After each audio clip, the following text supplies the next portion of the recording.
The price of oil matters because it impacts the cost of everything from consumer goods to manufacturing and to fuel, making it a key driver of inflation. That's why this group of 13 nations, known as OPEC, short for the Organisation of Petroleum Exporting Countries, is so influential. They're often joined by 10 other oil-producing nations, including Russia. This group is referred to as OPEC Plus and produces about 40% of the world's crude oil. Their supply, relative to global demand, has a huge impact on price. So let's take a look at this graph showing the price per barrel of Brent crude oil over the last 3 years, just to see a few examples.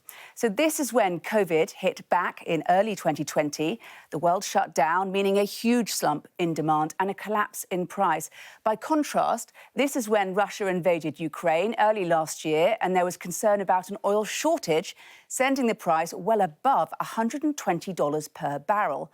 Since then, there's generally speaking been weaker demand from China and fears of a global economic contraction. But on Sunday, there was a bit of a surprise. Saudi Arabia, Iraq and several Gulf states all unexpectedly announced they would cut supply by more than 1 million barrels a day. And the result? Brent crude up by more than 5%. But for some, this isn't just about price, it's about power. And Saudi Arabia defying America's request to keep supply steady.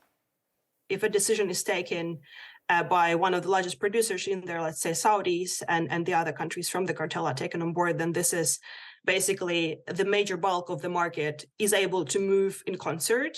And there is very little in terms of political or market leverage the other oil producers can do. And there is also very little the oil consumers can do, aside from actually doubling down and reducing our oil demand.